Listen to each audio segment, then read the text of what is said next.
Welcome to The Explainer. Today, we're diving straight into something that is, honestly, profoundly exhausting, but also incredibly fascinating: the overthinking brain. We're going to explore exactly how a highly intelligent mind gets trapped in these endless, draining thought loops, and, much more importantly, how you can actually break free from them. So let me ask you, are you familiar with the dreaded 2 a.m. brain sprint? We've all been there, right? Picture this deeply relatable scenario. You're lying in bed, and your body is just completely physically drained. But your brain? It is sprinting at full speed. Suddenly, a conversation from 6 hours ago pops into your head. You start overanalyzing every single word, every tiny shift in tone, and before you know it, you are running through a dozen practice scenarios for situations that, let's be real, will probably never even happen. If that sounds like literally every night for you, I want you to remember this quote right here. Having a mind without an off switch is both proof of intelligence and a pretty brutal psychological sentence. People might throw the usual unhelpful advice at you to just, stop thinking. But the inability to stop isn't a sign of weakness. Validating your experience starts with understanding that this is actually evidence of an exceptionally strong pattern recognition system. You literally just have a highly capable brain. Okay, let's dive right into this because this exhausting state actually has a formal clinical name. It's called maladaptive rumination. This is when your mind gets stuck endlessly chewing over the exact same thought patterns, usually focusing on unchangeable past events or highly uncertain social situations. Knowing this official term kind of removes the shame, doesn't it? You don't need shallow advice like just relax. You need to understand what your brilliant mind is actively doing behind the scenes. Picture your nervous system exactly like this: a super high-tech military radar. Your mind is always scanning, always processing, always searching for hidden meanings beneath the surface of everyday situations. So your problem has actually never been a lack of intelligence. The real issue is that your high-tech radar system never receives the signal that says, all clear, power down. It just stays on a high alert forever, scanning an empty sky. Or think of it this way. Imagine your brain is essentially a Ferrari with a massive V8 engine. Your foot is absolutely slammed onto the gas pedal, but the car is stuck in neutral. The engine is roaring, the wheels are spinning, you're burning through fuel at an incredible rate, but you aren't moving forward a single inch. That intense pressure of an engine constantly revving, that is exactly where your deep mental exhaustion comes from. All right, let's peek under the hood at the neuroscience for a second. You have your prefrontal cortex. Think of this as the logical CEO of your brain. Normally, this CEO is in charge and can hit the brakes to calm things down. But during an overthinking loop, the CEO gets completely overwhelmed and loses control of the wheel. Instead, something called the default mode network, or DMN, takes over. The DMN is responsible for background chatter, and it just sweeps your brain with endless internal reviews, practically locking the CEO out of the boardroom entirely. Which brings us to a really crucial question. Why on earth did your intelligent brain build this exhausting survival software in the first place? I invite you to take a second and reflect. Did you happen to grow up in an environment where outcomes always felt unpredictable?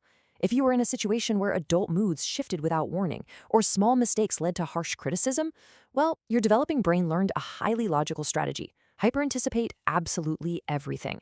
Anticipating anger or reading a disapproving look ahead of time wasn't a flaw, it was a necessary survival tactic. Now, to be fair, not all overthinking wears the same outfit. We have two very different states here. On one side, we have reflective rumination. When kept in balance, this is actually a superpower. It moves you toward solutions, builds your self-awareness, and fosters deep empathy. But on the flip side is brooding rumination. And this one, it's the silent killer. It's completely passive. You just drown in regret, replay arguments just to feel frustrated, and fuel endless self-criticism. And the heavy toll that the brooding state takes on your daily life is frankly immense. Brooding absolutely destroys your sleep quality.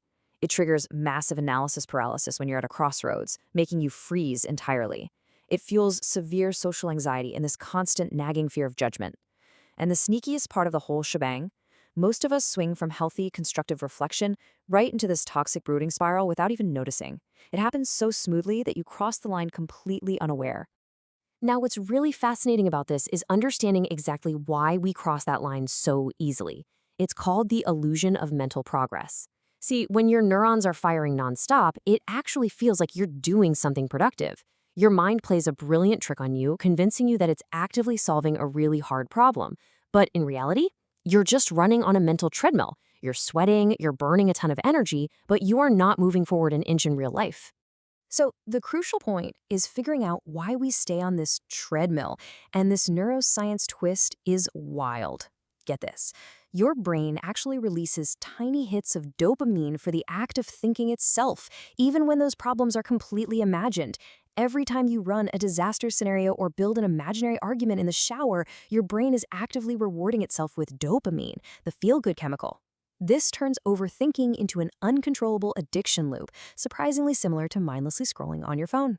Because of this incredibly strong chemical drive, trying to use sheer willpower to order yourself to just stop thinking is biologically unrealistic. You simply cannot fight a dopamine loop with simple commands. That's exactly why top therapists don't waste time trying to force you to shut down your thoughts. Instead, the real clinical goal is changing your relationship with those thoughts.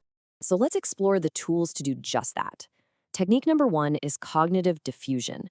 I want you to imagine your anxious thoughts as a pair of terrifying virtual reality goggles tightly strapped to your face. When they're on, you believe the disaster playing inside is 100% real life. Cognitive diffusion is the specific act of taking those goggles off. You hold them in your hands and realize you're just observing a disaster movie, rather than believing you are trapped inside it. Let me show you how this looks in practice with a very targeted, simple language shift. When you're in a state of fusion, you might say to yourself, I'm a total failure. But with diffusion, you add a few critical words. I'm having the thought that I'm a failure. Do you see the profound difference there? By just adding I'm having the thought, you instantly separate yourself from the toxic stream. This tiny shift actually redirects blood flow away from your panic-driven amygdala and brings it right back to your logical prefrontal cortex. It turns terrifying thoughts into mere raw data. Moving on, technique number 2 is about updating the safety signal through somatic experiencing. Remember, your nervous system is running on old survival software. Logic alone is not going to convince it to relax. When your heart is beating fast and the anxiety loop starts spinning, you have to use the language of the physical body to prove to your brain that you are absolutely safe in the present moment. And this brings us to a highly effective physical tool, the 5-4-3-2-1 grounding method. When the loop starts, pause. Walk step by step through this. Find 5 things you can see right around you. Touch 4 things and really feel their texture. Listen for 3 distinct sounds. Identify 2 things you can smell, and notice 1 thing you can taste. Actually, if you need something even more intense, just splash your face with ice-cold water. Why does this work? Because forcing your brain to process intense physical reality instantly shuts down the default mode network's imaginary chatter. You are biologically proving to your nervous system that the threat is gone. As we wrap up this explainer, I want to leave you with a final provocative thought to really spark your own self-awareness.